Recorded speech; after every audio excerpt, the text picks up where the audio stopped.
So good evening and welcome to this meeting of the Neighborhood and Community Development Standing Committee. Public comment is welcome during tonight's meeting. Anyone wishing to speak on any item on the Standing Committee agenda may do so when that item is up for discussion. Please get my attention if you wish to make a statement, and you'll have 5 minutes to make your comments. We ask that you please come forward to the podium if you do wish to make comments, and you'll be recognized there. And finally, we remind everyone, for accurate recording and broadcast purposes, to please speak as directly into a microphone as possible. Roll call, please. Roll call. Walters. Here. Garcia. Here. Townsend. Here. Here. Our first item of business is approval of our standing committee minutes from July 7th. Move for approval? Second. It's been moved and seconded to approve those committee minutes as submitted. All in favor, say aye. Aye. All opposed, say no. Those minutes are approved as submitted. Takes us to our committee agenda. First item on the committee agenda is land bank applications. Mr. Slaughter.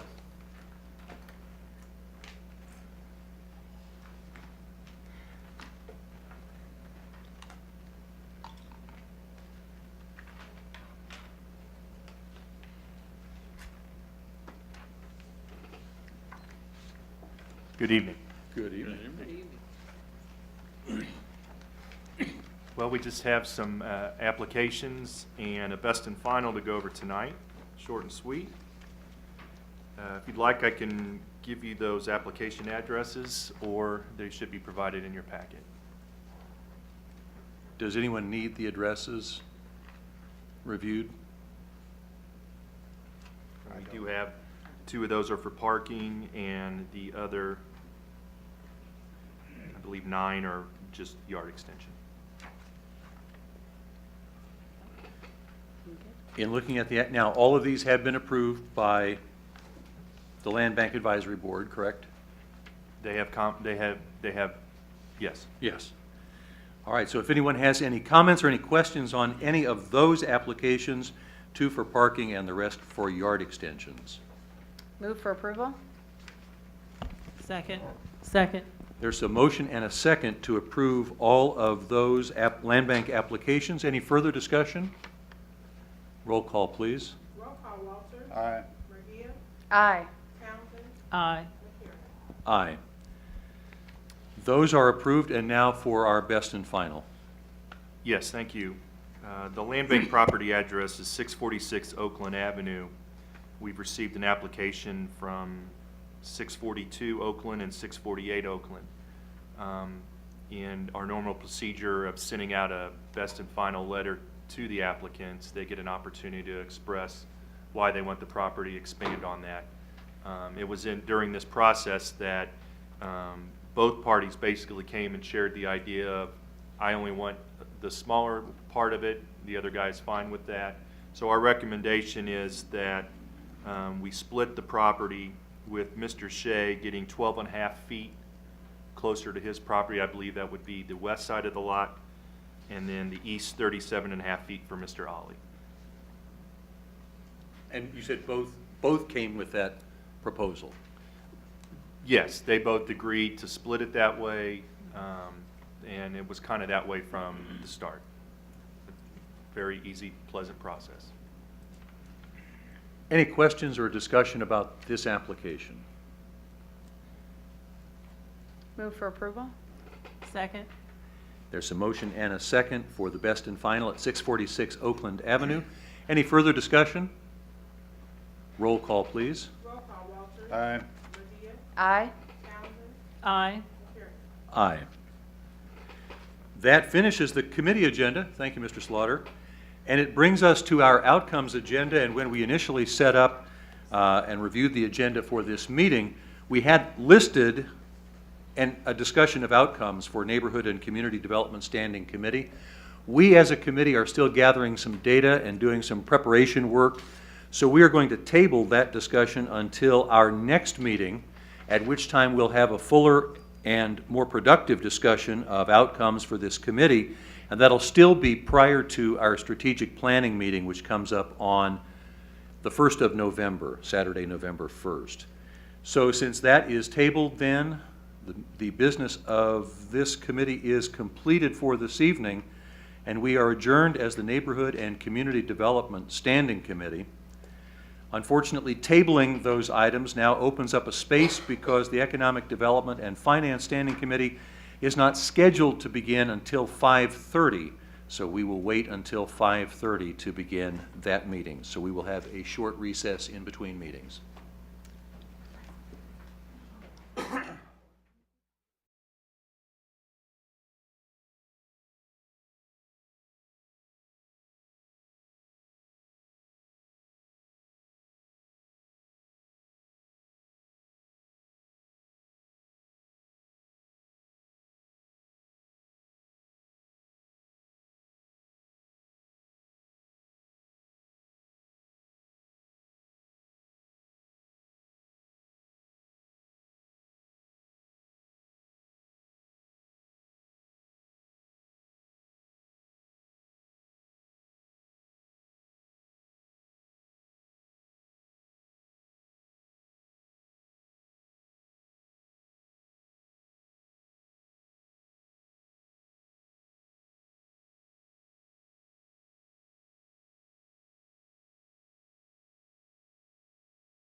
there.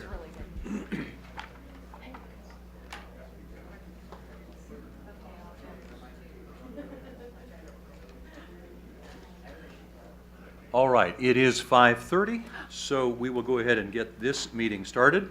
We'd like to welcome everyone to this meeting of the Economic Development and Finance Standing Committee. Public comment is welcome. Anyone who wishes to speak on any item on the Standing Committee agenda may do so when that item is up for discussion. If you do wish to speak, please come to the podium, be recognized by myself, and you'll have 5 minutes to make your comments. For accurate recording and broadcast purposes, we do ask that everyone speak as directly into a microphone as possible. Roll call, please. Roll call. Alvey. Here. Walters. Here. Regia. Here. Townsend. Here. Here. Here. The first item on our agenda is approval of our minutes from our meeting of July 7th, 2014. Move for approval? Second. There's a motion and a second to accept the committee minutes as submitted. Any discussion? All in favor say aye. Aye. All opposed say no. Those minutes are approved as submitted. Now, Commissioners, we had a blue sheet that came out with some updated information on item number 5, the digital outdoor advertising services, and added a new item number 6, discussion and direction, proposed new South Patrol Police Station. What we are going to do, I've talked with everyone here on the committee, and we're going to change the order of the agenda. Rather than being item number 6, we're going to move discussion and direction, proposed new South Patrol Police Station, up to item number 1. We're going to lead our meeting with that discussion and then take the rest of the agenda as originally set out. Mr. Tobin. Commissioners, if I might, I'm here this evening at the direction of the Public Works and Public Safety Standing Committee to present updated numbers for the construction of a new South Patrol Police facility in conjunction with the new retail development anchored by the Walmart store right there roughly at 18th and Metropolitan at the old Kansas City Structural Steel site.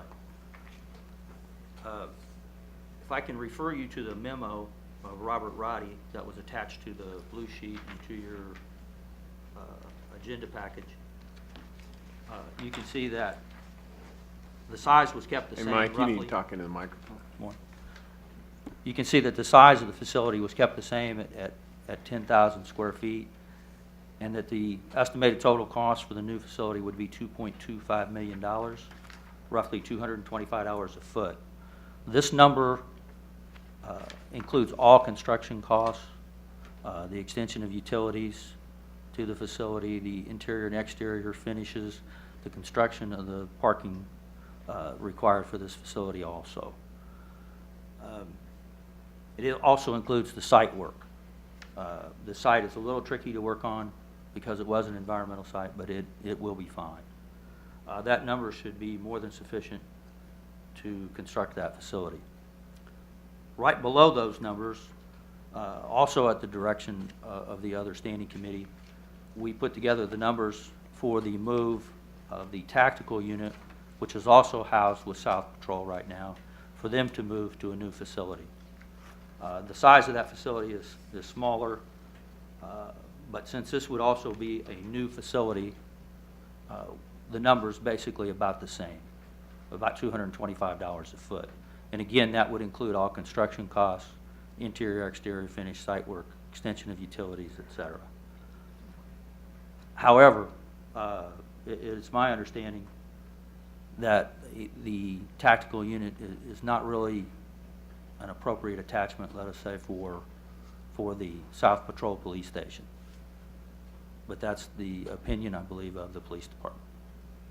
I'm sorry, I don't understand that. I'll clarify, and it's not the South Patrol, it's not the attachment to South Patrol, it's an evaluation of it. We'd rather not have our tactical unit located within a shopping center location for when they need to mobilize or such like that. So we're not coming with the recommendation that we would put it in that location. The other standing committee was very avid about us wanting to not leave it behind in the older facilities if we made the move to improve the South Patrol and move them out and not put it into that facility. So what I had Mike do is just price it more of the building perspective land cost or where we might go for land is not factored into this number. We haven't worked on alternative sites at that point. And if you want additional explanation on that, Chief Hanson's here, she could speak to it. Otherwise, that's, Well, so just to be clear, that if it does move to that new site, if we're to move the South Patrol to a new site, the tactical unit, the police department is asking that it not remain behind there on South 34th, which means we would have to build or find a new place to house the tactical unit. we would have one of three options. Okay. I mean, one is we just move South Patrol out and the tactical unit remain in the building they're in. Most likely what we would do is move it over into the other station that South Patrol occupies now, so we'd probably expand their space or work with it like that. Two is make the decision to move the tactical unit out at the same time and then find a new location for them. I guess the third is that it could go where, well, and I will say this, we're not recommending that it go over to the shopping center. So that's, they don't have to go together, but the other committee wanted to make sure we were evaluating that option. And I guess also I want to make sure the committee understands, Mike jumped into where we are, where this committee's at from a financial perspective. When this item was brought before the other committee, we talked about what had happened in the process. And Mike, maybe you want to speak to that a little bit, because we were moving down a path to co-locate a public facility in the South Patrol location, thinking we were going to get a influx of money, maybe from a joint facility with the state of Kansas for a corrections unit. That did not materialize. Mike, maybe you want to. It was originally thought that the Department of Corrections was going to share as a tenant in the facility, which would have helped offset all of the costs in the TIF district. The Department of Corrections informed us, however, that they could not do that, did not have the financing to do that. And it was at our report at the last committee meeting where we told them that this had occurred and we need to reevaluate our numbers to move forward. And that included our construction numbers, since they would not now be part of it, and it would be all police, and the numbers for the financing. So I'm just, again, trying to clarify this. So right now, we're looking at $2.25 million just for the South Patrol to be built in the new shopping center, but then additional expenses then to somehow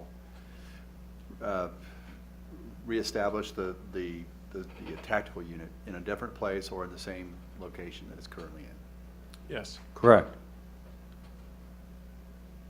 And like I said, you have multiple decisions you could look at from that standpoint. Right. And let me make, since I wasn't present for the other committee's discussion, let me just make sure that I'm understanding here. So now tonight we're looking at some financing option, or we're looking at some finance numbers. And is it my understanding that the concept for how to build these stations hasn't changed over time, but there has been some change in the potential financing? So the cost estimates are staying as originally projected? I will say no, because we had started with early work of this project, then we moved into the joint facility, and then we went back to the single South Patrol station, and that's what we were working with. So we had not, what we were planning was to come to this committee about this same time and be saying, here's a proposal based on our numbers with the state of how we think this project could be financed. And if you recall in our budget, what we did was we built in money for this project, but it was built in as special revenue. So we have not built any money into our general fund budget to pay for any of these costs.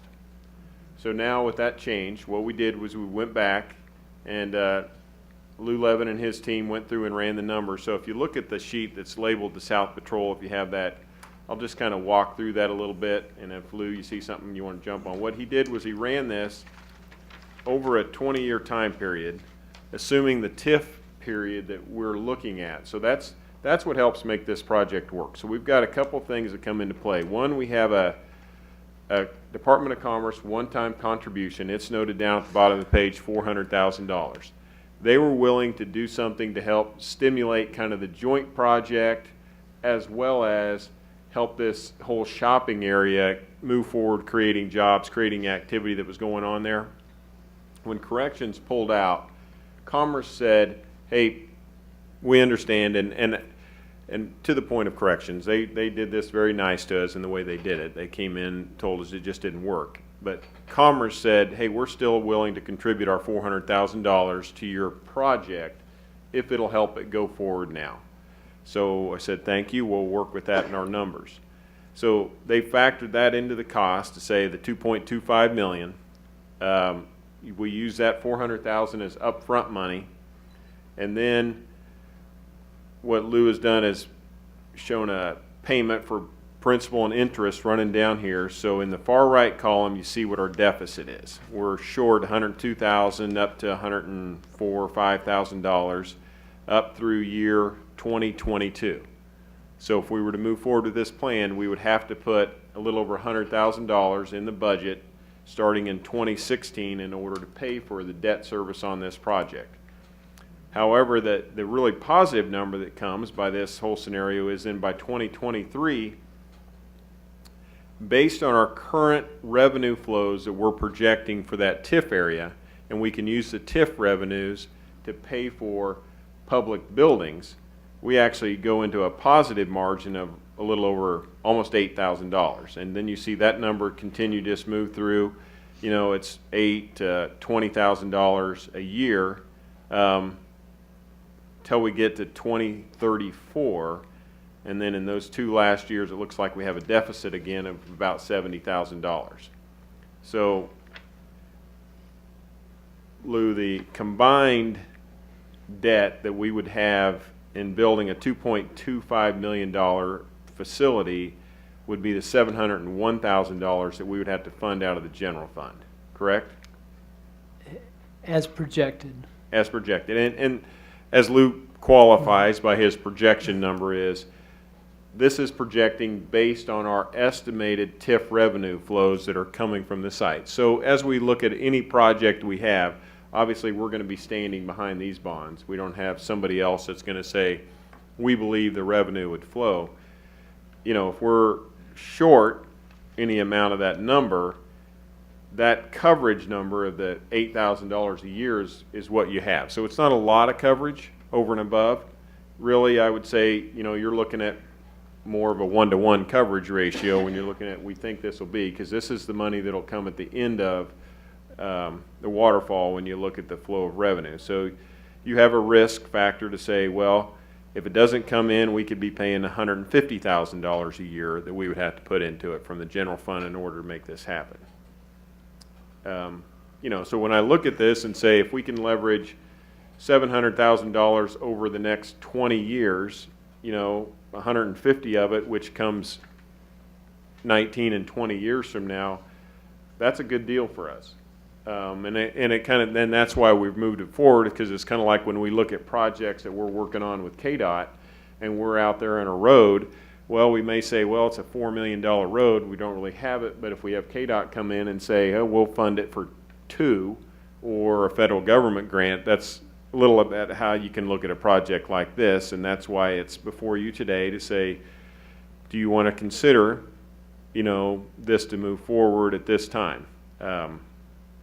We're not under any immediate time constraint or anything like that. This is in our control as to how we'd work it.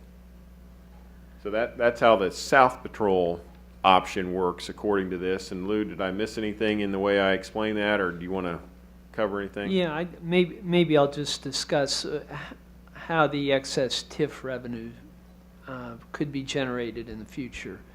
These numbers, I would say that they're certainly preliminary figures. We've provided backing, government backing to 2 project areas within the metropolitan TIF The first being where the Save-A-Lot development is with Dollar General. And that project's currently performing based on its assessed valuation and the incremental TIF revenues we're receiving to date. The excess TIF revenues would occur from the Walmart project. So we don't really have a revenue stream that we can say these are the revenues today. We used revenue projections based on what the typical neighborhood Walmart store would produce and an estimate of property tax revenue. So based on those particular assumptions, if that project performs to that level by year 10, it will be generating excess TIF revenue. It will pay off the obligations associated with that TIF. Right now, those obligations, what the government is committed to the Walmart project is $2.7 million for the Walmart project and an additional $1 million for street improvements that the government's proceeding with. And we haven't issued permanent financing. Our expectation is we have a temporary note in place, and we would go to permanent financing next March on that project. But that project will begin to generate revenue immediately as it is opening on time this week, and its current property value for that Walmart was based upon where it was as of January this year, 2014, where it was vacant property. So it's really first property valuation will occur in January 2015, and at that time we'll be able to I'll say have more accurate or up-to-date information on what that TIF's going to generate. So I just have some general comments to make, but first I have some questions. So originally when this project was discussed, like you said, it was both tactical and the public safety building, but the estimated cost was like $6 million. And I know this because how this all started, for those of you around the table that don't have a history on that, I was acutely aware of the needs of public safety for several years now. But about a year ago, I went to an architectural firm called Hafer Wysocki, who offered to donate about $100,000 worth of their time and architectural efforts to work with our police administration and South Patrol police officers and come up with plans for the ideal building for South Patrol. That was all donated. It didn't cost us anything except our officers, some of our command staff officers and South Patrol officers' time. And they came up with a plan, and this plan involved approximately, like I said, a $6 million building. So I'm just concerned. I'm not at all negative at this point. I'm just concerned, how do we go from a $6 million facility to a $2 million facility? And how do we go from excluding the tactical unit when administration drove the planning effort around this police public safety facility? And at that time, they said it was a good idea. And that was part of the discussion. So I'm just curious how we got there. This is what I don't want to do. I don't want to do something halfway. If we're going to build a facility, we need to build a nice facility instead of just kind of piecemealing things together. This Walmart neighborhood market is the second in our entire county. It's the first market, and it's the second Walmart in our whole county. It's going to be open 24 hours a day. It sits right off 18th Street Expressway. We need public safety there. So I want it to be a quality facility that is obviously well-staffed and has the resources that police need to do their job well. So again, if $2 million does that, and the officers can tell me, not just command staff, no offense, Chief Hansen, but that the guys actually doing the work on the street can tell me, that's okay. that's a good facility and we're good with that, then I'm okay with that. Mike, do you want to speak to, and one of the difficult things for us is, I don't know that we ever had a full breakdown of the work you had with the Hoffer-Wasaki as far as what they built into it. We know there were elements here that may, you may want to add back to it as far as, one thing we went by is what we did out at Midtown and the station there, which is about 6,000 square feet. This is structured off a 10,000 square foot facility because we added room for community policing.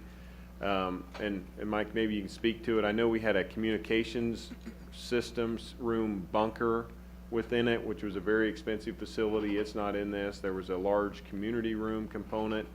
So, yeah, maybe there's some value engineering, but there's some change in the scope that we put in this, and we're more directed toward taking the Midtown Patrol Station and then growing it for some of the other input based on what we received from PD. Mike, you want to answer that? Well, and if I might start with, the 2.25 million is just South Patrol. If the TAC unit did go there, or wherever it ends up, that's another $750,000. So your facility is actually at $3 million. And as Doug said, I did not have a lot of documents from Wysocki to see what they came up with. But I can assure you that at $225 a foot, this will be a nice facility. And it'll be, that's a more expensive per foot cost than the Midtown structure. And it's also a more expensive cost than the office part of the Fleet Center. Okay. And more, I'm sorry, Commissioner, but more in line at $225 a foot with it's even a little bit more than modern fire station construction at this point. Okay. So I guess so I have to trust you on that because I don't have any plans in front of me and I don't know what's been, reduced or taken out, but your math makes sense to me. So I would agree with you there.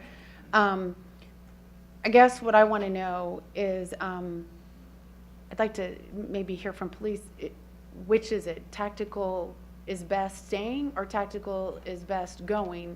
Because that is a mixed message. Because when we were doing these, I was over there. I know some of the other commissioners here were at the planning session at headquarters, and they were very specific to say that the tactical unit should move also. So I just need for someone to tell me, because what I don't want to do is leave this meeting and then hear from people in the tactical unit that say, what happened to us?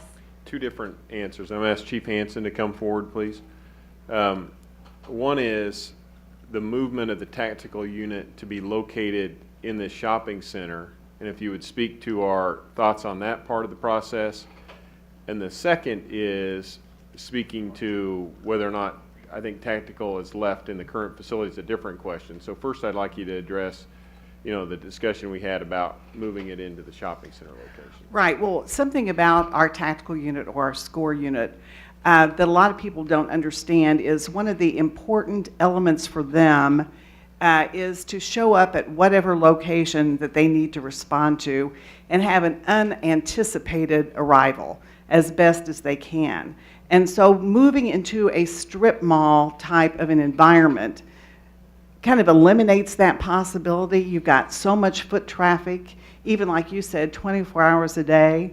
And to be able to take this, because it would be real cool to get that on Facebook and say, oh, look, we don't know where they're going, but, they're leaving now. And then that goes on Facebook, and then the element of surprise is compromised.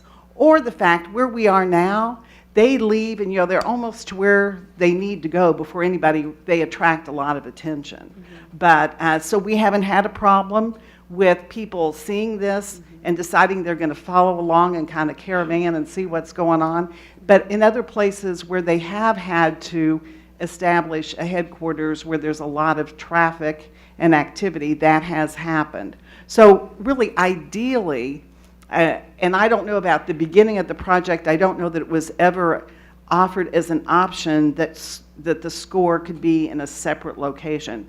But a location that is more isolated, that gives them the opportunity to drill, to practice, to have their equipment moving around without attracting attention is really what's best for that type of an operation. To stay where they are, that is, a possibility. It's not ideal, but, I think it probably is in many ways preferable to going someplace where they're going to be high visibility. We would obviously like for them to have a place where they can practice, drill, have a pleasant work environment. You've been in there. Yeah. So that, yes, we would very much like to see that happen. If they have to stay there or stay there for a while, then that's an option that, certainly is a possibility.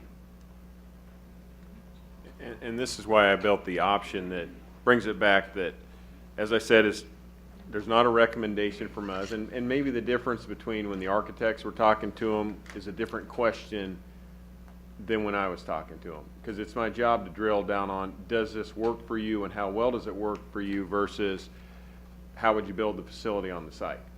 And so it's probably the tone or the manner in which the question was asked, and they went along with it as the architects worked with it. But when I start dealing as to how well it will work for us from an operational perspective, that's where it became very clear that was not an operational move we thought would be a good one. And if we're going to spend the money to do it, we really, from a TIF perspective, we use up all the TIF doing the South Patrol piece of this anyway. So you're really, whether you put South Patrol in that area or you put them somewhere else, you're spending all that money. So I broke it out, had this separate. So if you say, you know what, we're just going to make the move, we're going to get out of that location, and I don't have a number in here factored for the sale of that property. So if we completely left that property, I believe we would be able to sell it. We'd get some money back. It's not $1 million coming back. It's probably more like 100.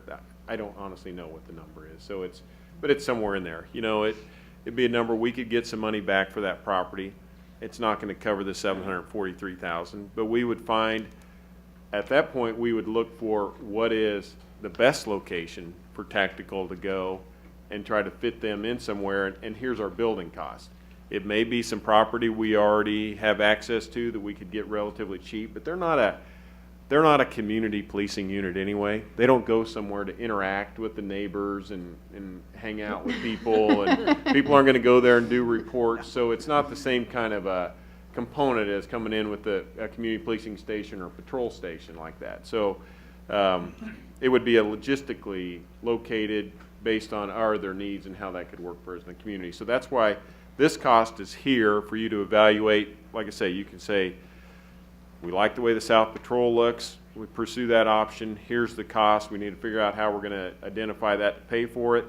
And then tactical, that's just a net cost. As you see, Lou built this in to really kind of mirror the other development. As you see, he puts it at about 41, 42,000 and then ramps it up when the other one gets taken over by the TIF.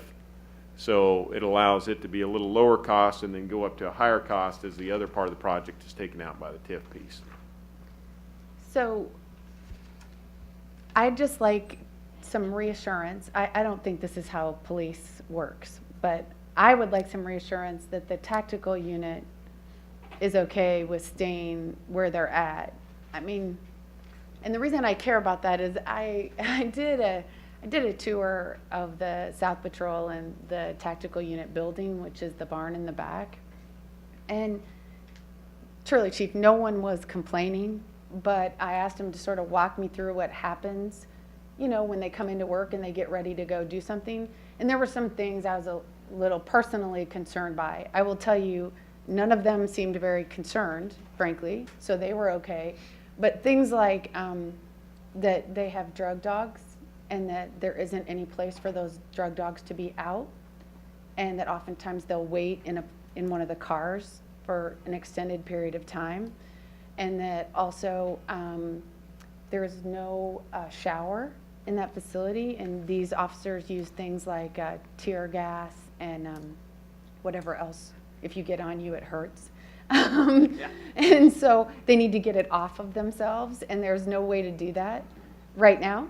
I know that they have a lot of electronic equipment, and it looks like they have maybe like 1 or 2 outlets, and so they have all these little extra strips that they have to plug into, and that's a difficulty. The temperature control is very difficult in the building, and they have explosive equipment, and, I guess, anti-terrorist sort of equipment that could explode if temperatures are too hot or too cold, I guess. So they need some temperature control going on there, which they do a little bit, but I think it's an air conditioning window unit, and they have to leave the door open to the garage, I believe. That's just my observation, really. And some of those observations might be wrong, but that's what I saw go on when I was there.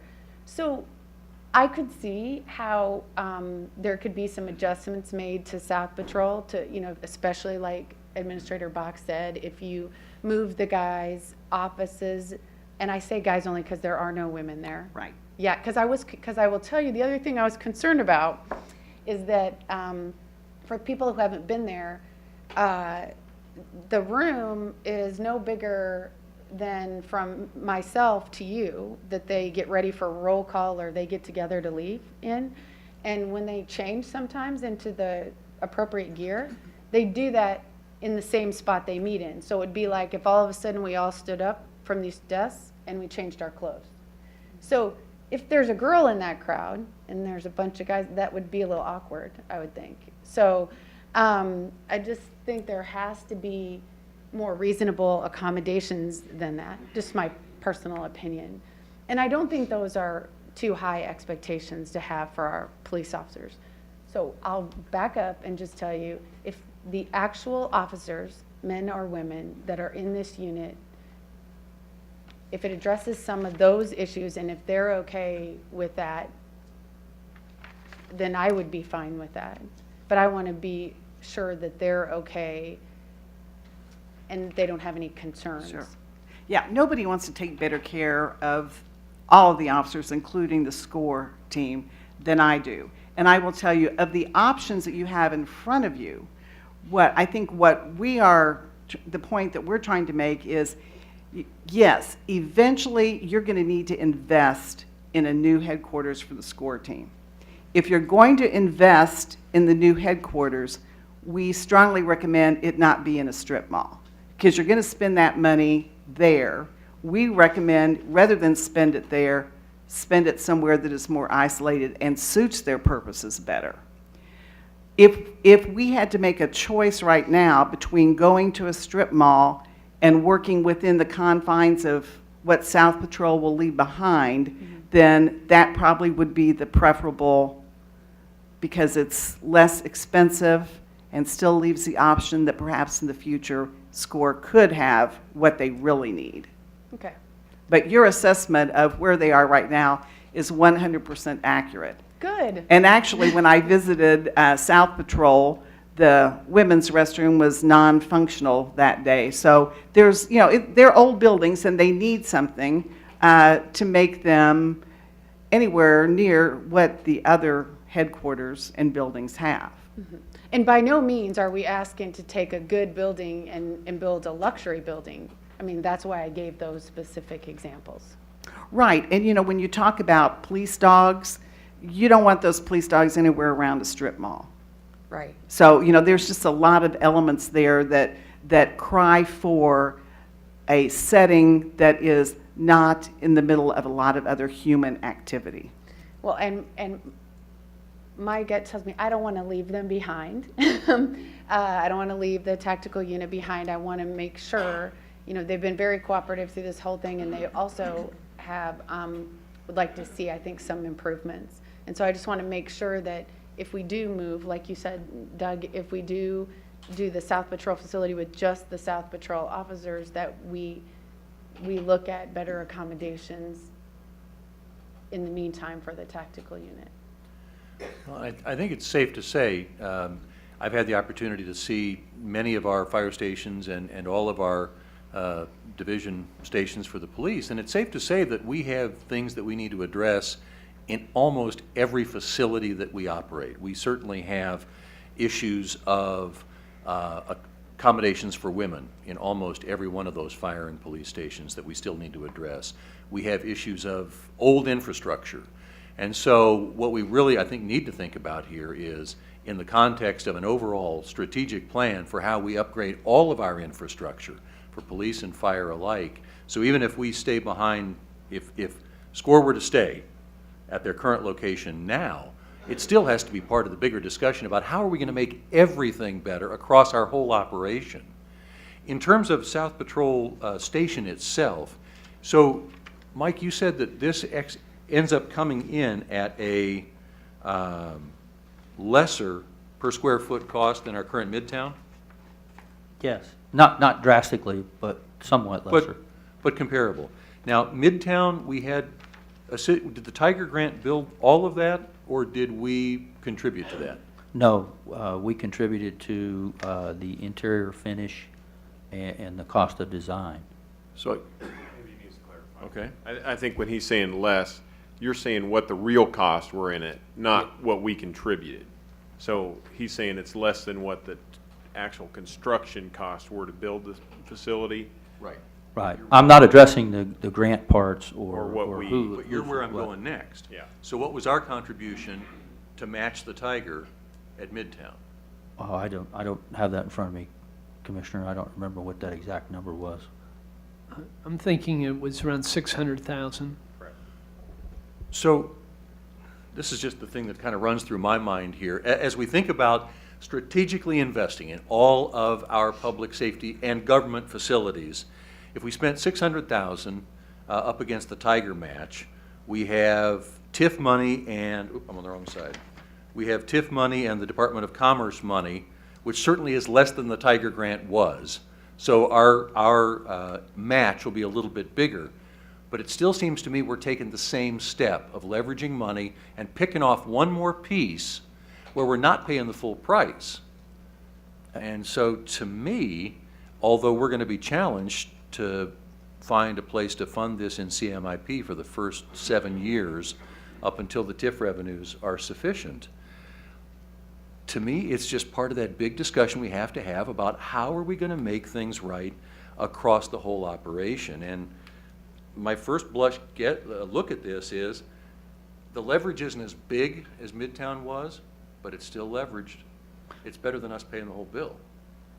As the administrator stated earlier, Commissioner, I mean, you're basically getting your police structure for $700,000. Yeah.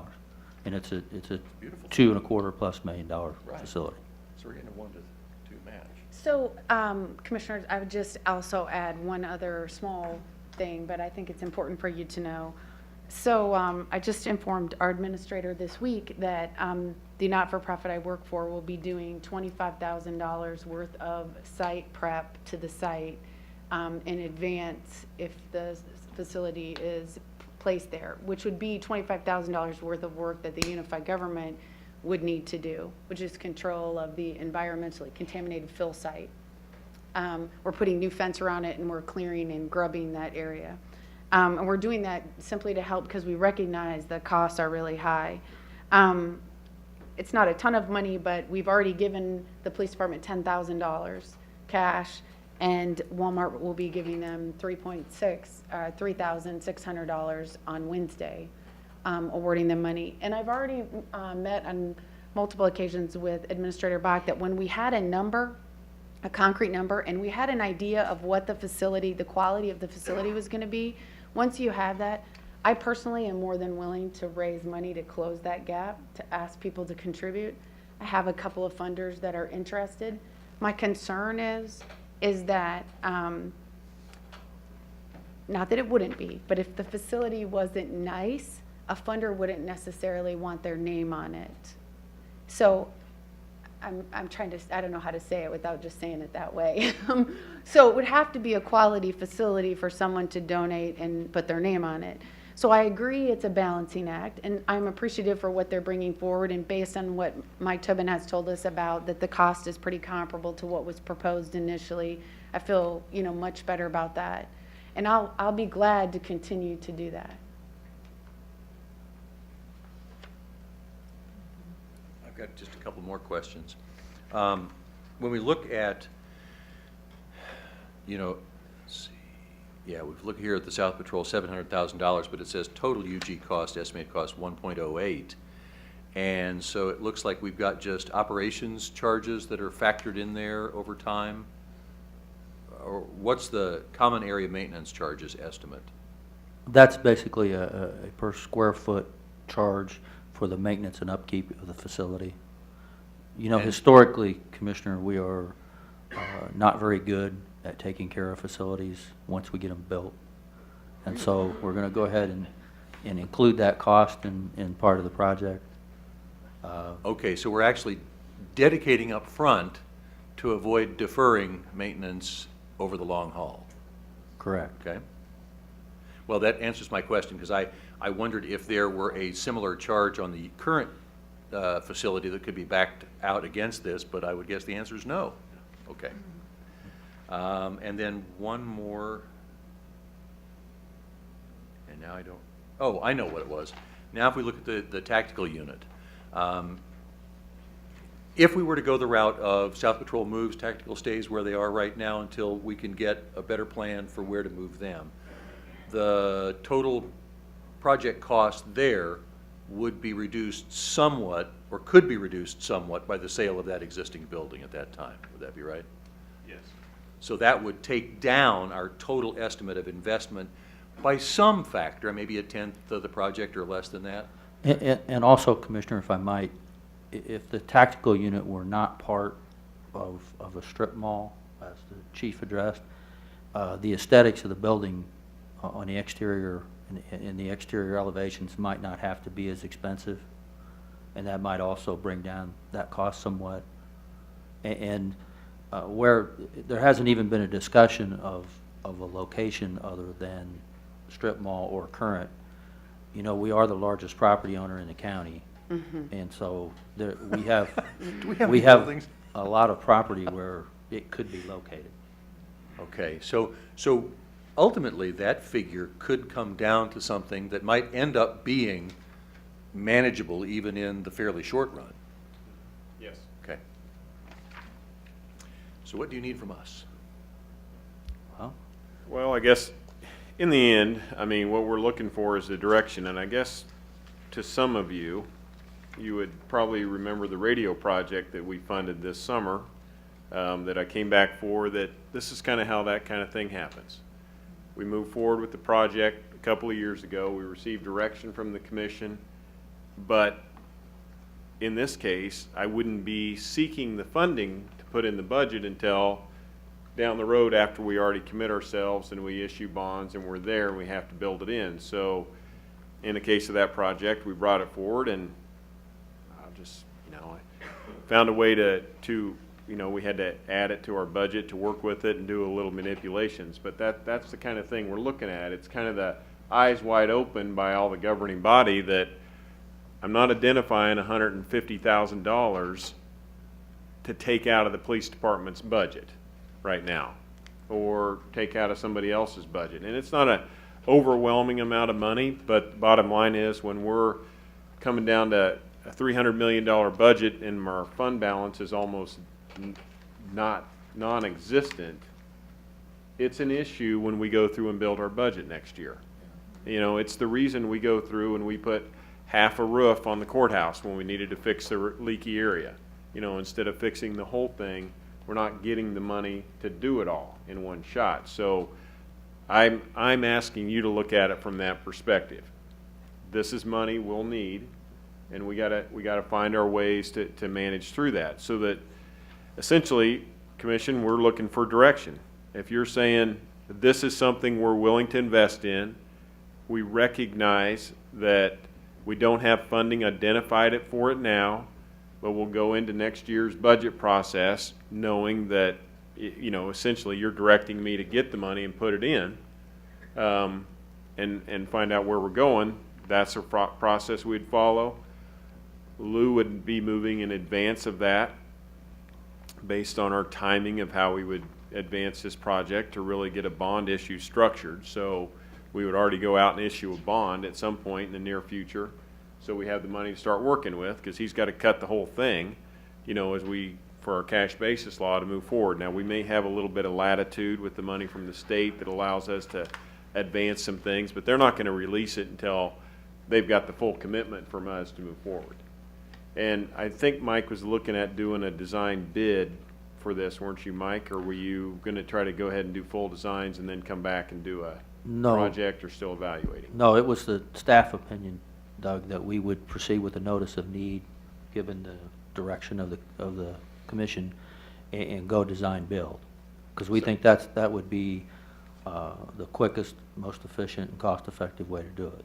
That's what we And I found in think the past. during that process, when we come through, we would show them what our expectations are in terms of design and such like that. And as they go through their preliminary numbers, if they're looking at something to say, well, you're way off, we'll come back and say, well, no, we're wrong. 225 is not going to get it, but we don't have to issue our bonds until we kind of have some of those early conversations with them.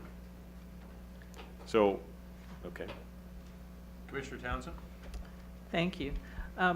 I'm just want to back up because I feel like I've come in the middle of the conversation. So I just wanted to make sure I understand what it is that we're being asked to do tonight.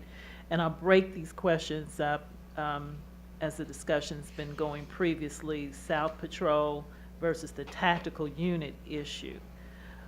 With regard to the South Patrol, has it already been decided that there is going to be a new South Patrol facility, and our only issue is how do we pay for it?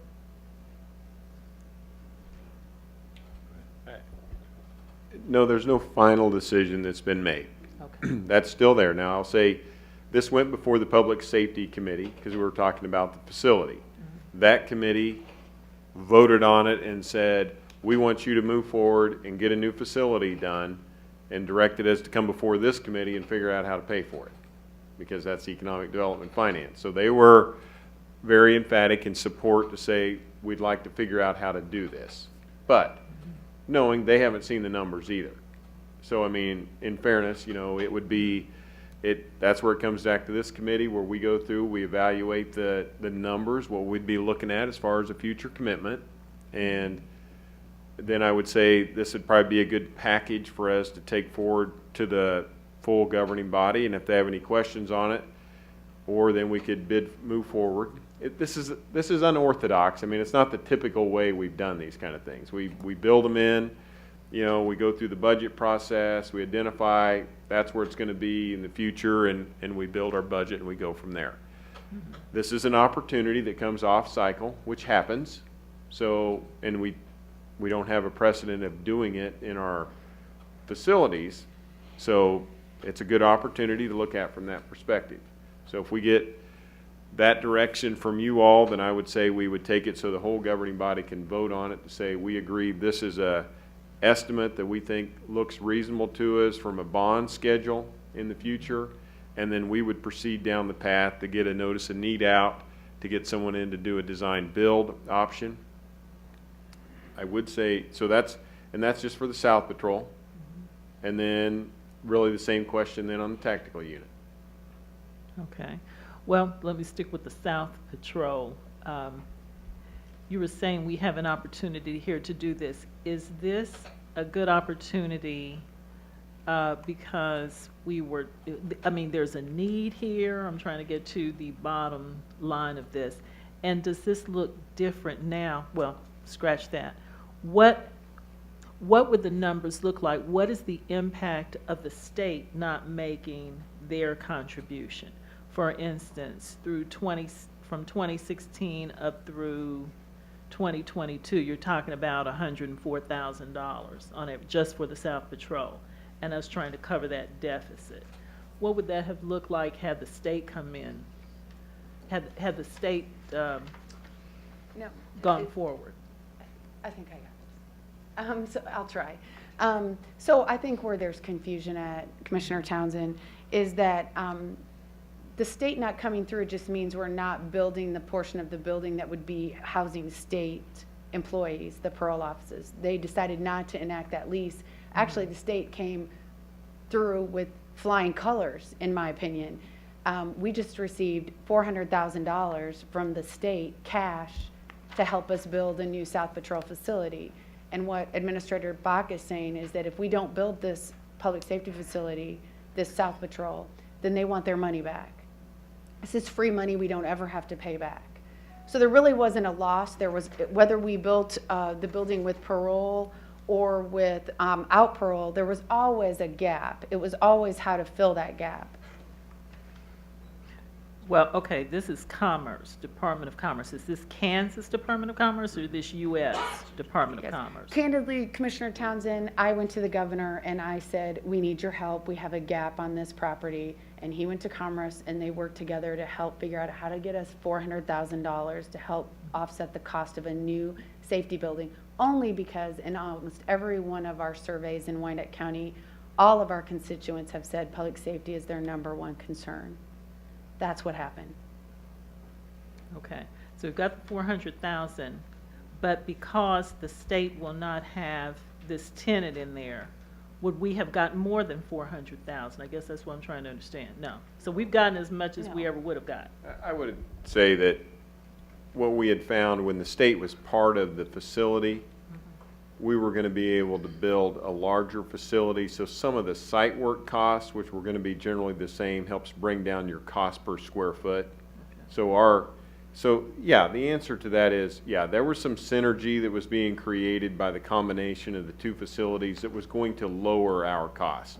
So you wouldn't have had the same commitment of numbers coming into this when we went through and ran what they were going to contribute to the site. So, like I say, site work costs were brought down because of the joint facilities, and then also going into the same facilities, we had some, there's some of the mechanical systems you can start to share and stuff like that. So you just bring down your overall cost per square foot, and it was going to be a little better deal for us based on the rents we were going to receive, but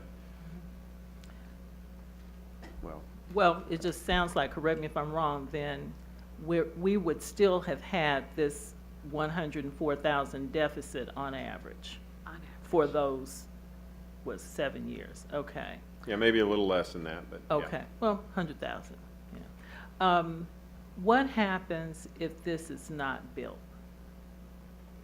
Since what I'm understanding is that we have not addressed that fundamental question yet. So what happens if it's not built? We can see we don't have the money initially.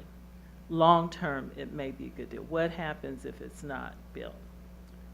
Well, we will continue operating in the facilities we're operating out of today. Okay, And we give the But- $400,000 back. Yeah, and I think that's the key, is that we would not only give the 400 back, but we would also, I think we just miss an opportunity to take $1 and turn it into 3. Because effectively, when you look at our contribution to the project and the total cost of the project, one of our dollars ultimately turns into 3 over time with the combination of the state's contribution and the TIF revenue from the project. So I think it could represent a lost opportunity. okay. But recognizing that it does have an impact on CMIP in 16 through 22, my suggestion would be, unless we're under a tremendous time crunch, what if we took this to our November 1st strategic planning? We have the entire commission there. We can have a discussion about how this fits into another step in strategically starting to address deficiencies in our infrastructure. And we can also kind of think about how it impacts the overall CMIP, then bring the request for action back to the entire commission then to act on moving forward, depending. So I have something to say. I have a greater sense of urgency than that, Commissioner McKiernan. I appreciate what you're saying, and from process perspective, it sounds great, but this is the deal. I'll say again, we have the first ever Walmart neighborhood market in Kansas City, Kansas, and Wyandotte County, and we have the first ever, I believe Doug and I have talked about this statistic, Walmart east of 635. We have a chance for this business to be very successful east of 635 and open up potential for additional Walmarts throughout our county. We have to be successful. This facility is going to be open 24 hours a day, right off a major highway. You don't have to know a lot about crime to know that that is ripe for picking. So I want to make sure it is the safest possible Walmart neighborhood market around. And how best way to do that is get public safety right up underneath them and make sure that they're always there. Those have multiple shifts going 24 hours a day, 7 days a week, on the holidays. I want to know that that market is taken care of. So for me, it's really much beyond just a new South Patrol. It's about economic development. That's what it is for me. It's about proving that we can build quality businesses east of 635 and have them perform well. And the best way to do that is to protect those investments. But it doesn't are we occur, s- it doesn't occur in isolation, though. It has an impact on CMIP that then cascades down, as we talked about this year. Any change in CMIP cascades down and moves other projects around. And quite an emphasis there on ensuring the safety of this development, and I appreciate that. But it makes me wonder, what are we going to require? What are we going to ask for? What are we going to expect in terms of public safety investment in other economic development activities? Commissioner, and I'd like to address this to the chief, if I may. I want to be clear, and this is probably, I'm sure this discussion has already been, you've had this several times.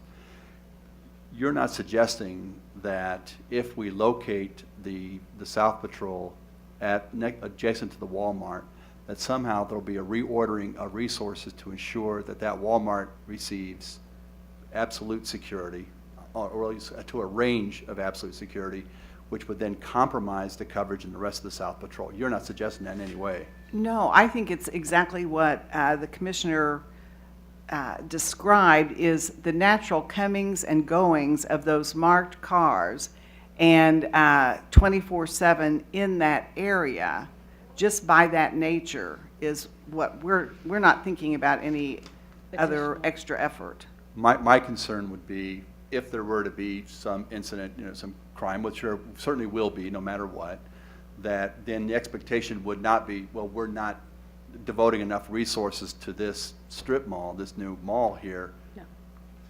That's not the expectation. No, we have very limited resources in total, and Right. so we're very limited in how we can move and deploy.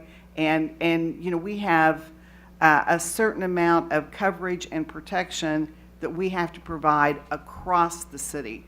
We can't just all of a sudden rob Peter to pay Paul. That won't happen. Thank you. I just wanted to make sure that was clear. So, Brian, oh, sorry, go ahead. Well, going back to the need right now, and like I said, I'm starting from scratch with this. How much closer or not would the building of this new facility be to the Walmart than what it is currently? I mean, are we saying that without this new facility, we do not believe our citizens who patronize that area would be safe? No, I think what I am saying is typically it's been my experience as a former probation officer, people do not like to commit crime when there are law enforcement officers around. So it's not any more resources, it's just their presence. And it's not that they wouldn't be safe, it's just that I think the likelihood of criminal acts occurring with a police station right there next to the Walmart is less likely than if there was not a police station next to the Walmart. Okay, well, this is it. Where is the closest police presence there now? How close is that? It's the current South Patrol, which is probably a couple miles away. It's about a mile. Okay.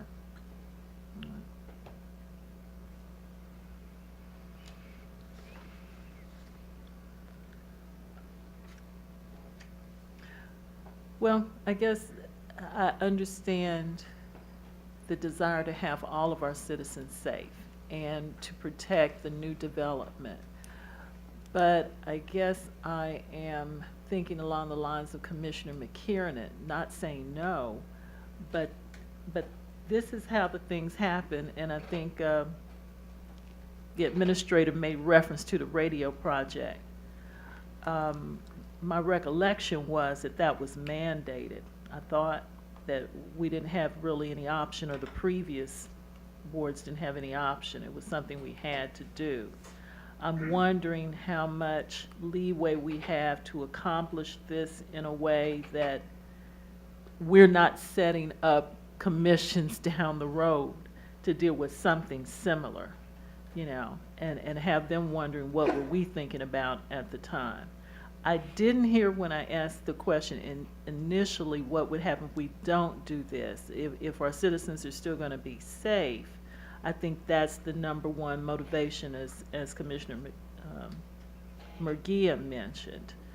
So maybe it's a matter of timing or looking at this overall, as Commissioner McKiernan suggested, with other, you know, the other impact of it, the other impact, strategically speaking.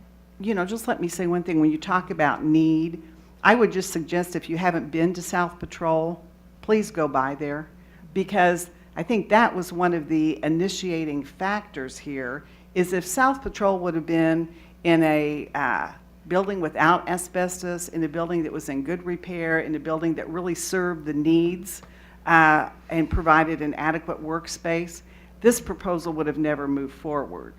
There is a real need there. And if you haven't been there, I invite you to go take a tour. It'll take about 2 minutes because it's very small. But it's a house and a barn. And it's tiny little workspace. And every time I talk to somebody from South Patrol, I am amazed. They have great morale. They're enthused about their job in spite of that. But I will tell you, when I walked in there the first time, I was appalled. So, you know, the need isn't just for the safety level for the community. The need is also providing a safe and adequate workspace for the people that work out of that station. Okay, well, I appreciate that. I guess I wasn't hearing what was driving this in the prior discussion. As I said, I'm just coming new to this, so I think these are the kinds of questions we need to be asking and need to have addressed. Thank you, Chief. And Commissioner McKiernan, I just want to say, I absolutely have some ideas for strategically addressing future public safety needs across the board in our entire county when that discussion, you know, comes up. I guess I'll go back to what I said originally. I have a sense of urgency with this project.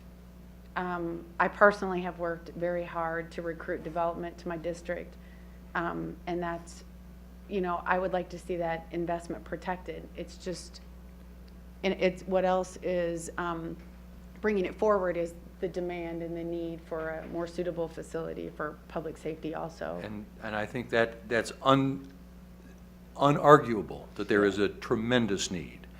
But every developer with the new economic development wants that investment protected, wants those citizens protected. So, you know, if that's one of our arguments or rationale now, what does it set us up for?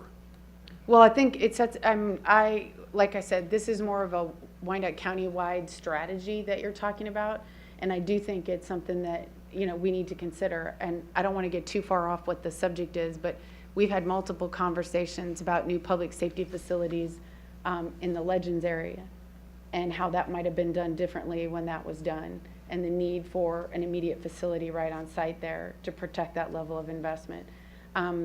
So I'm just saying, I was just reiterating, that's been talked about before. We learned from our mistake, and hopefully we'll remedy that when we have large investments in areas, that we back them up.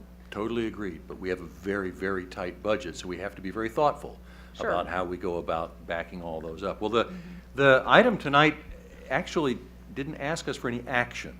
It just says discussion and direction regarding potential financing options. So I'm not sure, our next meeting is the 29th of this month, I believe, and then no meeting in October, because that's the October meeting moved up, then strategic planning November 1st. So you would prefer not to hold it for strategic planning? I think we need to have the discussion at strategic planning, but what I'd like to see put out is, what do you call it again, Doug? A NOFA? A notice of need. I'd like to see that notice of need go out, and I'd like to see real numbers collected on the cost of the facility. Can that be accomplished before strategic planning? We could certainly attempt to get that done before strategic planning. The notice of need could be sent out, and we could have the selection of the design build contractor I don't believe we could get to final numbers by November 1st. Well, if you could start the process, I think I'd feel good about that. Okay. What will that give us, this notice of need? Because here's the thing. It sounds as though, based on what the chief said, what I'm hearing here, there is a need to do this. But the question remains, what are we not going to do to cover this 104,000 on average in the budget for the next year, next 7 years? What are we not going to do? And I think that's why it's important we do look at this at the strategic planning. You know, I'm more comfortable than when this discussion began about the why and the need and what the current situation is. But the real question then becomes, what's not going to be done? And we'll save this for strategic planning, but we could look at that as the flip side. Rather than saying, what are we not going to fund, we could say, what's our target for increasing our overall revenue so that we can cover this and still fund everything that's on the current list. And I would suggest that's probably the better discussion to have, because we certainly need to fund everything that's on that list plus, 12 or 100 more items. So, again, it's how we frame that discussion, but I think we would want to look at how can we grow our tax base and our revenues so that we can afford not only this but other. I like that approach too. Okay. Brian? Sir. A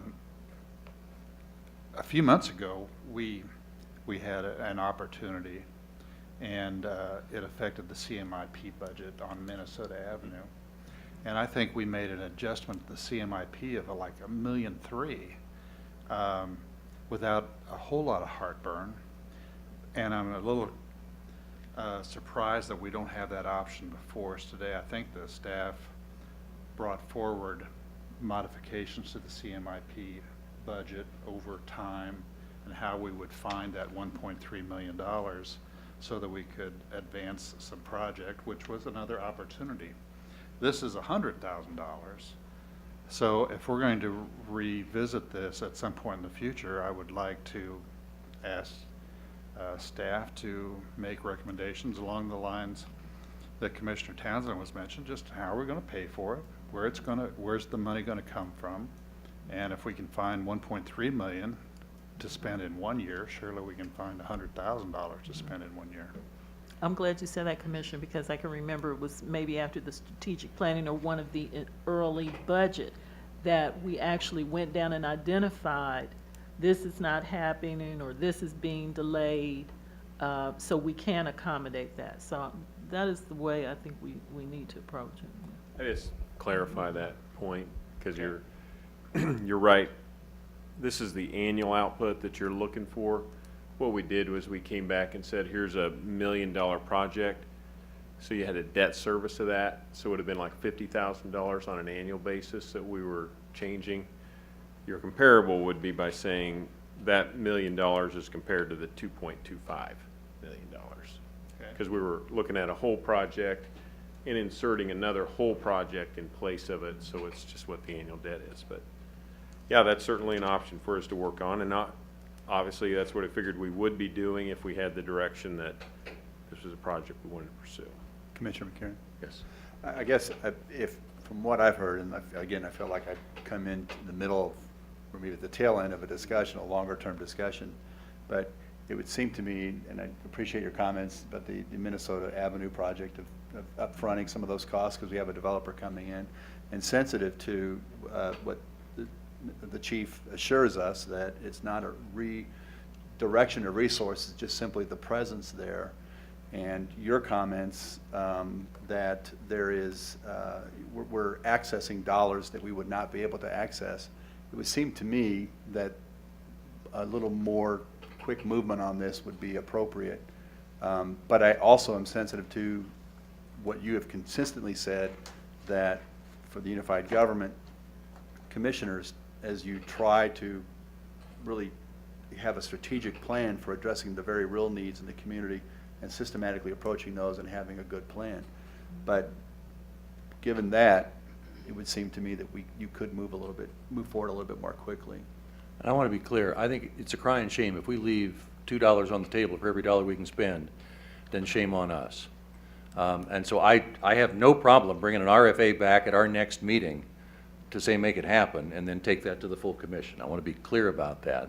I just thought that if we'd only delayed it by a month and allowed all the commissioners to be engaged in that discussion, there might be some benefit to that. But if there is an urgency, a time urgency to this, I have no problem bringing an RFA back at our next meeting and then moving forward on that. I'd like to do that, and that doesn't, I am totally, like I said, supportive of having an overall discussion about a strategy in addressing public safety needs. And I really have put a lot of time and thought into that and how that can be helpful throughout the county. My concern is I just don't want it, this one project and this one opportunity to get lost in that conversation and delayed even further. That's my only Well, there's an concern. urgency to this one, though, because there's real money Right. that'll disappear That's right. if we don't make this commitment. So I just have one last question. Doug, could you please, on the record for the whole committee, what is the actual financial gap that we're trying to cover?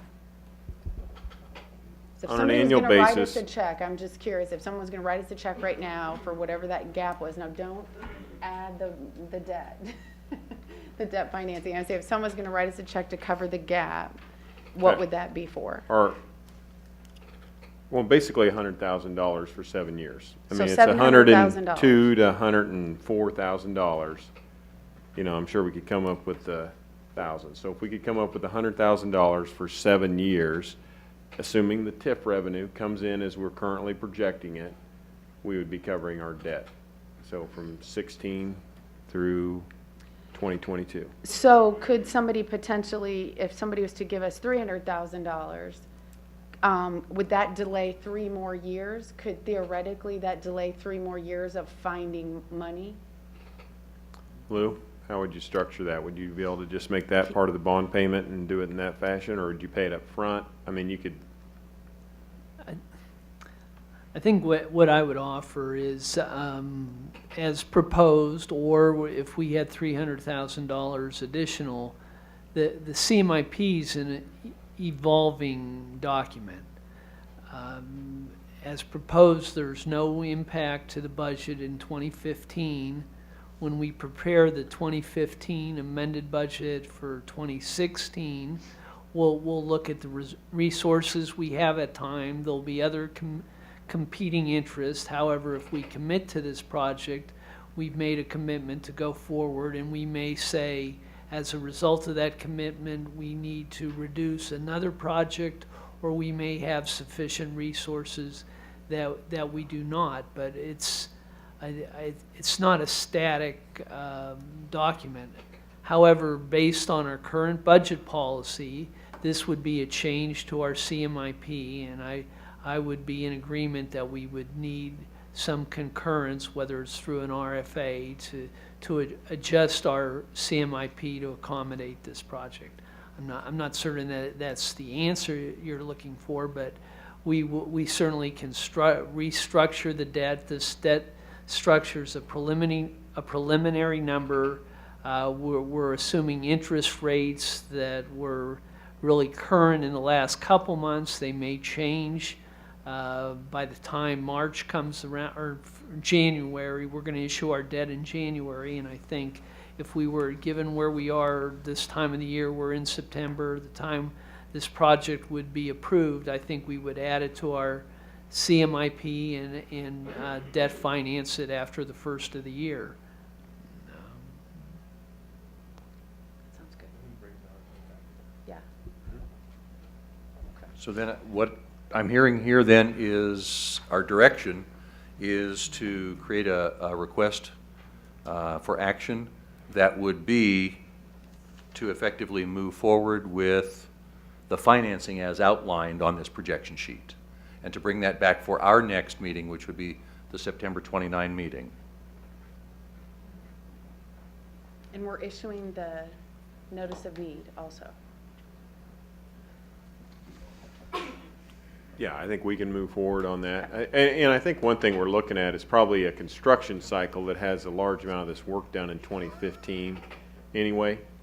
So, I mean, it's getting out there, getting bids and design stuff to move forward on it. So the groundwork and what we'll be doing to to frame this thing up, it's all gonna happen next year. We're not gonna start doing that in January, February anyway this year, so. Okay. We're looking at a spring, summer construction cycle for this project. So I'm not, I think what we're doing now is okay from a time perspective. Mike, correct me if you think I'm wrong. No, you're right on. And I guess I'll know, and if you're following where Lou went with this, the difference in as the RFA, so we're bringing this forward as how this project looks. When we moved our budget, we were right before budget, and we were talking about an action that was happening in our 2014 item. So that was where we were on that Minnesota Avenue Inc. project. That's why we needed to identify.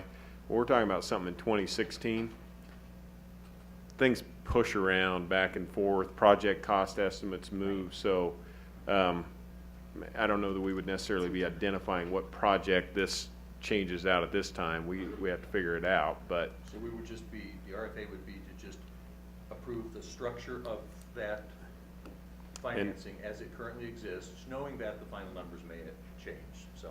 and right now we're moving with the South Patrol piece of it, and then we'll evaluate the tactical unit in the future. Or are you looking for both these pieces to come forward on that RFA? Just this one, I think. Personally, I think that the Public Safety Committee needs to take action on the tactical unit. I don't think I understand a real recommendation from them. The recommendation was to move the tactical and the South Patrol facility forward. That was the recommendation. I was at that standing committee. What I think Doug is trying to say, and the chief are trying to say, is that despite the commission's recommendation, which, by the way, the vote was unanimous, in case anyone was wondering, despite the commissioner's unanimous recommendation to move tactical and South Patrol forward, and for us to figure out here at Economic Development how to pay for that, their recommendation is that from police and administration, that location may not be the best location. Is that correct, what I'm hearing you say? Here. Yes, that is Right. correct. And I think one thing to that too is you could say, as it's put before you as a task, South Patrol has a leverage dollar factor coming from state commerce and the TIF. Tactical unit, you could say, well, let's just put that in and build that in as a future budget and bring that back during next year's budget process in our CMIP plan. We can move one without the other moving out the same day. Chief, unless I'm wrong. I mean, tactical can operate there, I believe, if South Patrol moves out, into 2016 and it moves out a year later or something like that. So it's more of I think you're right, in a public safety facility to evaluate with the other projects, because there is no leverage dollar, I think, as Commissioner McKernan was pointing out, that makes it happen. It's more looked at as a priority based on where we are with other projects. So I think that's probably really, we're supposed to be taking all our projects forward to the committees. And I believe that is this committee, actually, though, that we'd be coming back, because it's probably a combination of the two committees where we're going to be bringing back our projects and I think you would ask for that, Commissioner Walters. One is identify what projects we're doing now. Actually, that's the Public Works Committee. We'll be taking it to them to say, here's the projects we're moving on now. Then our future year projects that are out there, 16, 17, 18, which ones do we want to look around for a priority, and we could put it in the mix really to compete with the dollars we're identifying with that group. And that'd probably be since it's not leveraging any money now, that'd probably be the fair way to do that.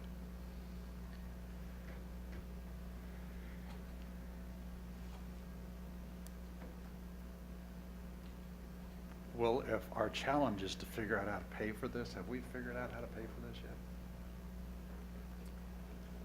yet? Or is Yes. that what we're gonna do next month? Well,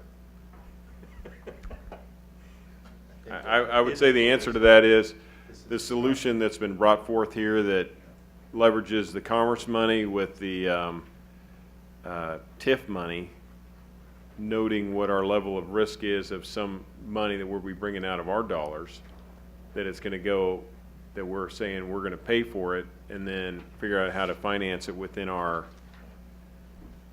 debt financing beginning in 2016. Yeah, we haven't identified. through the process of strategic planning and then budget process next year. And just so I'm clear too, so I'm a little bit confused, so I just want to be clear about this. So, so regardless of the process between now and January, we're not, as a government, issuing any more debt or any more bonds to cover costs until January, right, Lou? That's when. we- Between now and January. If this project were to move forward, that would be the timeline I would recommend. But skip this project. We're not going to go out and issue any more debt between now and January, are we? We are currently working on a refunding of star bonds, 1999 Speedway star bonds.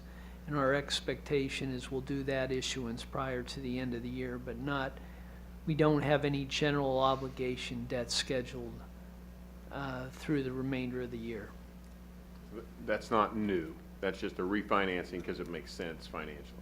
Okay, so I think what you're saying is that we can get all of this done by the next time we go, Our spring cycle for bonds. yes, which is in January. Yeah. And then construction can begin shortly thereafter because we'll have issued the debt for the project, correct? Yes, I believe that's. Now, how- obviously, like you said, not in January.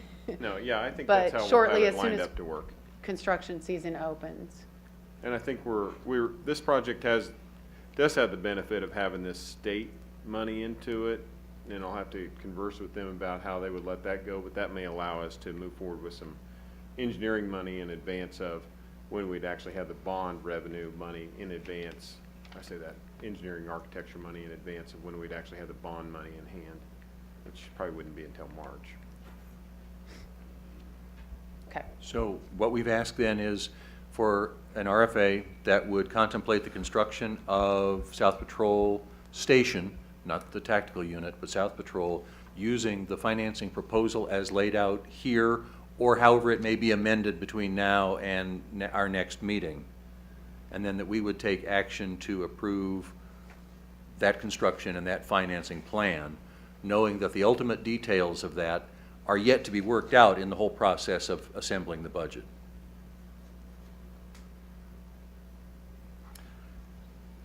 So can I ask one more question? You may.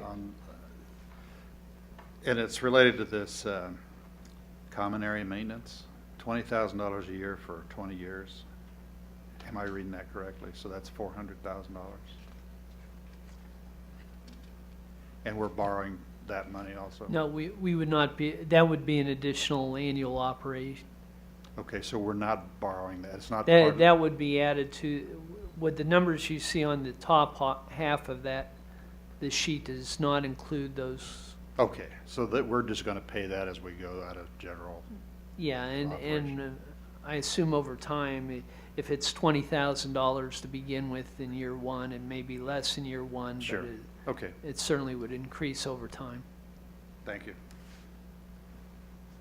Okay, so that sounds like we have a consensus then on the direction that we're asking staff to take and to bring back an RFA for our next meeting.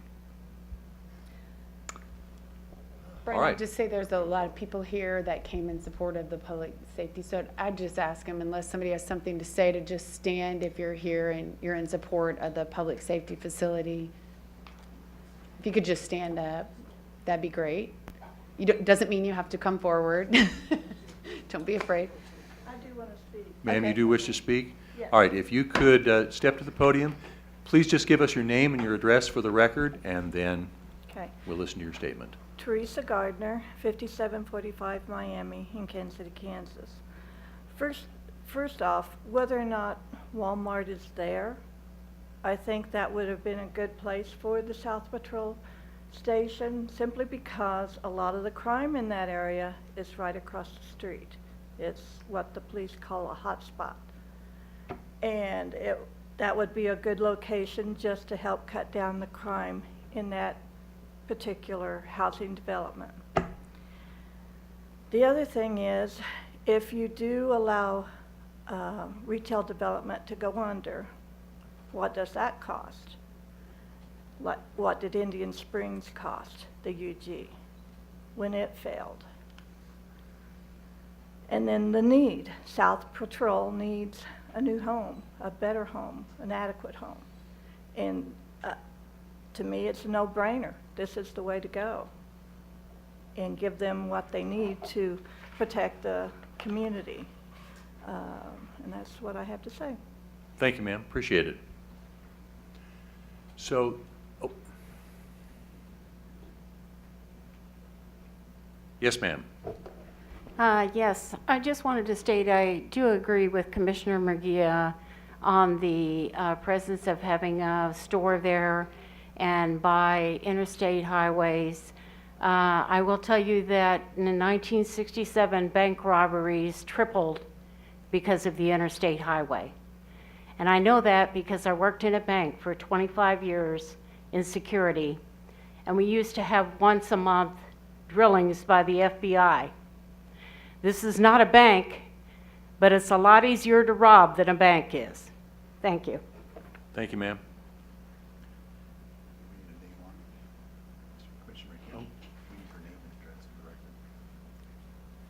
Once again, and I know you will, if you could just give us your name and address for the record. Rogers, 7362 Yecker. Thank you. I'd just like to make a couple comments if I could. One, I'd like to, when we talk about leveraging dollars, and I do agree with that wholeheartedly, the one thing that I didn't hear tonight was the fact that a nonprofit in the area has donated the land, which is also should be considered of the cost of this facility. And that's a direct result of the hard work going on in that area by certain nonprofits.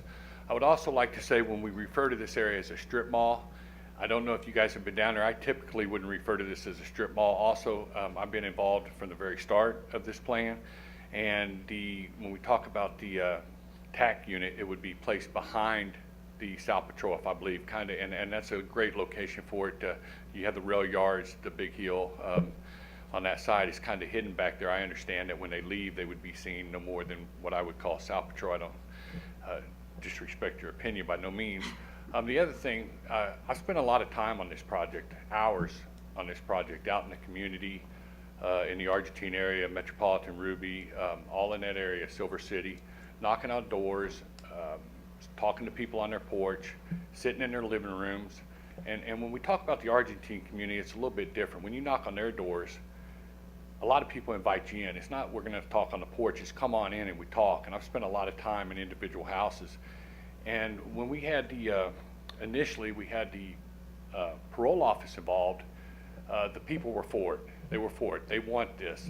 And I was recently out again and have been revisiting with people. And now that parole is gone, they're really for it. So when we've had several meetings and packed house, I think what's interesting is it's not often that you get a community to agree on one thing, the entire community. This entire community has agreed that they want this police station. They support the police in that community. They want them there, and they need this new facility. I, for one, know that the police come up a little short. They have their command unit housed at 50th and State, which was not designed for that. So now you have one of the bays which needs to be used for the work up there being used to park the command unit. So they're coming up a little short, and I think it's time that you give them that. And I want to thank you for your time. Thank you, sir. All right, that brings us to the end of item number 1 on our agenda tonight. We'll now cycle into what was originally item number 1, so everything now has been pushed down by 1. And so that is Mr. Levin with a quarterly report for June. Commissioners, you may remember, I believe it was 2 standing committee meetings ago, at the request of the chair of this committee, we brought forth an example report of budget to actuals, and what we had discussed was presenting that report on a quarterly basis. And so we've what you have in your agenda packet is a report through the second quarter of 2014. However, we have actually modified it with the amended budget that was adopted in July of this year. So it's simply, there's no action required. It's just information to share with the commissioners. I can review in any further detail what's contained in the report. The first page looks at the summary for each fund of the that are budgeted and where they stand in terms of total budget and actuals through mid-year. And then the detail that's provided after that looks in detail for the general funds and each of the three funds, the city, county, and the parks, consolidated parks funds that comprise the general fund. Certainly would be open to any discussion or any questions that commissioners have. I love these reports. I really appreciate you putting these together.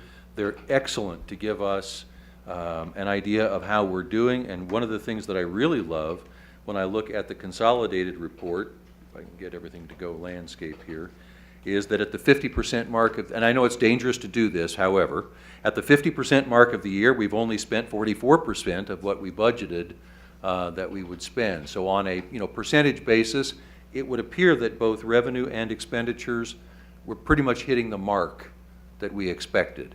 And I know that we have peaks and valleys in terms of both revenue and expenditures, but nothing looks like it's just enormous. Would you agree that there's no one line or fund that really is way out of whack with what we kind of expected or projected? Yeah, I think if we turn to the consolidated general fund, and I look at similar numbers that you do, I'll start on the first page. It says consolidated general revenues and tax revenues. Shows we've received 63% of the revenues year to date. Property tax actually just under 96%, and that's because the major two tax distributions occur in January and June, so we've received the majority of property tax revenue. But by the end of the year, our expectation is it will receive the total property tax revenue that we budgeted. On some of the revenues, there actually is slightly a 1 month lag, so we might have only received 5 out of the 12 months of revenues that we're going to receive, or we receive it after the first week of the following month, but the final distributions will be credited to December. If we turn the page where one key component is personnel expenditures, and you see for again, the consolidated general fund, we have a total budget of $144.7 million, and we're just under 50% today, and so, or as of June 30th, and that's a key number. There's certain expenses that will hit the fourth quarter, but that's the number we're going to watch most closely, and hopefully will fall below budget. On contractual expenses, we're above 50%, but that's because certain of those expenditure areas that they've been encumbered early in the year, and so there won't be any additional encumbrances. Any other comments or questions for Mr. Levin? What I would say is thank you to you and to your staff who prepared this. I think it's great, and I think it's a great addition to what we get not only in this committee, but then what the full commission gets as well. Thank you.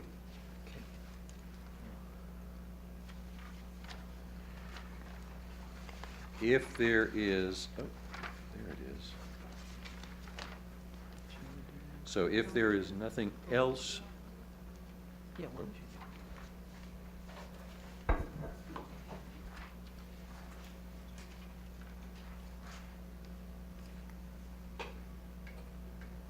sorry, I've got to get back to the beginning here. All right, which brings up our next item then, which is a resolution renewing UMB Bank as a depository for the unified government. Mr. Levin. I'm going to turn this over to Jody Boating just to give more of an explanation on the legal authority of why this is being brought before you. UMB is currently designated as an official depository for unified government funds, both our operating accounts and any idle funds they choose to bid on. But they have asked us to renew the corporate resolution and name the authorized officers and employees that are authorized to sign on the account, change in personnel, and so that is the reason for this new resolution. It's just updates and a current one. Comments or questions for Ms. Boating or Mr. Levin? The request for action that is before us is that we adopt the resolution renewing the designation of UMB Bank as an official UG depository. So moved. Second? There's a motion and a second. Any further discussion? Roll call, please. Oh, yes, ma'am. Sorry, hold that roll call. There is no time limit on this. It seems as though I read somewhere where this is required because of a recent change by SEC. Is that correct? No, I think that's really on the next item. Oh, on the next item, okay. This, it does, it continues to have effect until written notice of the termination. Okay, thank you. Roll call, please. Aye. Aye. Aye. Aye. That then does bring us to our next item, which is revised cash management and investment policy.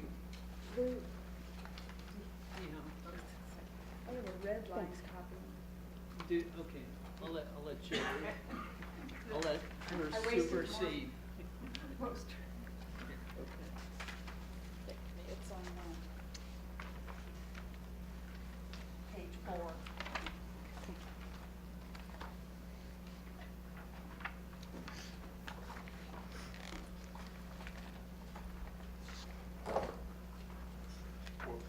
What staff is passing out is that you received the document for item number 3, but there was one additional change, and that's what came about this morning as we were working through it. So Jody has highlighted that on your red line. Yeah. Just to give you a brief overview, Commissioners, the unified government has received expanded investment powers from the state, and it allows us, when we invest our idle funds, we can go out to up to 4 years, and gives us the opportunity, even in this low interest rate environment, to earn, I'll say, greater interest revenue. As part of that, we have had in place for a number of years our cash management and investment policy. The state requires an annual review before the governing body, and this is something we've done each year, and we looked to see, do we need to modify anything in our investment policy? How can we improve our investment policy? And we do have a staff committee that meets on a quarterly basis, and at our last meeting, we looked specifically at the area of an investment advisor. And as Commissioner Townsend alluded to, there's been action by the Securities and Exchange Commission that associated with the Dodd-Frank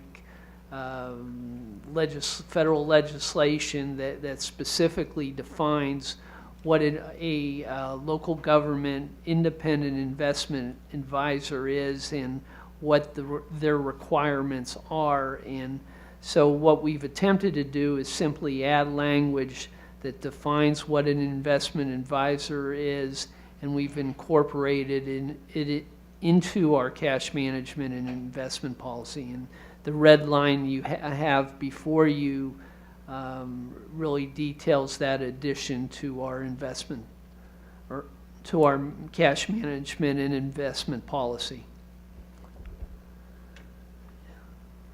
So the action we're looking for is for the commission to approve this change, to take it before the full commission, and then, once that's done, we would submit it to the state of Kansas to continue our expanded investment power authority. Any questions or discussion of this item for Mr. Levin?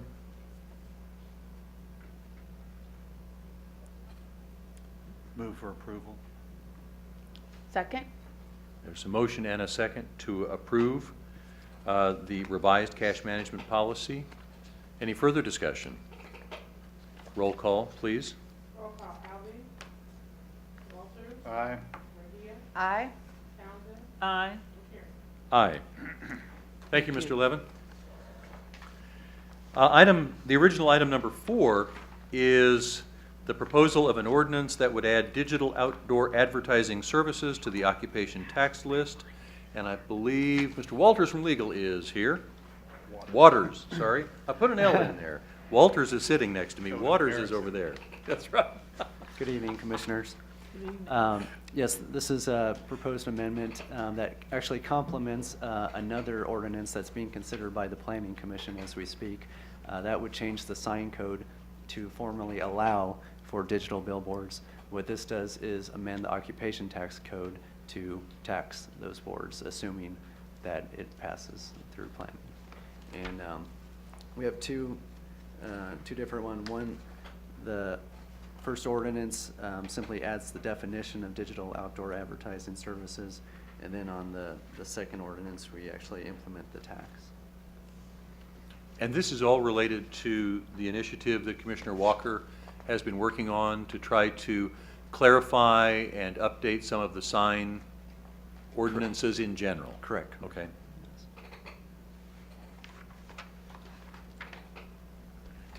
Any questions or discussion for Mr. Waters regarding this? Yes, ma'am. Well, I was wondering, in light of the fact that Commissioner Walker, I think, had withdrawn for a rework of that, what is the impact on moving this ahead without that part of the amended law being in place already? Yes, Commissioner Townsend, I've spoken with Commissioner Walker, and we've found language that he is comfortable with, and those proposed revisions are what is going before the Planning Commission tonight. So he's comfortable with that new language, and so that's going on a separate track. If this were to pass tonight, they would both converge at the September 25th full commission meeting, and so you would have all the ordinances. You would have the sign code amendment to look at, and the occupation tax amendment. So they're on separate tracks right now, but they would come together on the 25th. I have questions. Yeah. Okay, thank you. So, I'm not really clear about this. So are you saying that moving forward, or have we in the past charged $10,000 for outdoor advertising signs less than 300 square feet and 20,000 for those over? Have we done that? Has that been our policy in the past? I think the blue sheeted version should be different. I hope you have, the blue sheeted numbers are 2,500 and 10,000. Do you have? I hope. Sorry if you didn't. Have we always charged the 2,500 and the 10,000? No, this is new because we've never had digital billboards before. Currently for static billboards, it is $351 for the small, $1,400 for the larger ones. What we've done is, under the new proposed ordinance, the digital boards would be allowed to display 7 different boards per minute.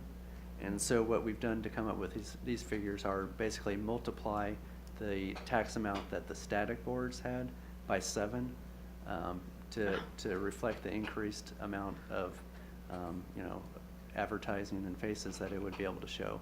And so that's how That's how the numbers for the digital boards So go.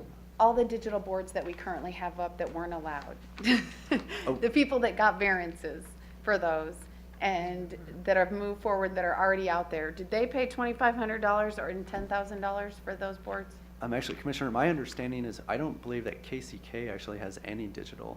The ones out by the casino are in Edwardsville. Is that? She's referring to digital signs versus Oh. digital billboards. I'm I sorry. think that's where the confusion is. I'm sorry, So yes. we don't have any digital billboards in our community today.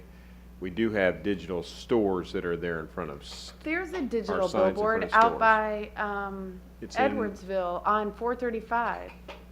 in Edwardsville. Edwardsville. Oh, it's in Edwardsville? Yes, it's in their jurisdiction. That's why. Okay, so you're not talking about the digital signage, the No. ones that businesses No, have now? These are the large highway. These would be along the highway, the large boards. Okay, and so all this is addressing is that cost on those issues that would allow those? Correct. Okay. Any other discussion or questions or comments? We have two separate but related items here. And the first is adding digital outdoor advertising services to the occupation tax list. And the second is then setting the occupation tax amount as submitted on the blue sheet. Move for approval of both items. Jody, can we approve both with the same vote? If you're going to vote the same way. Second. So there's a motion and a second to approve both the ordinance adding digital outdoor advertising services to the occupation tax list and the ordinance setting the occupation tax amount for those advertising services as presented in the blue sheet submitted by legal. Any further discussion? Roll call, please. Roll call. Alvin? Walter? Aye. Mejia? Aye. Fountain? Aye. Aye.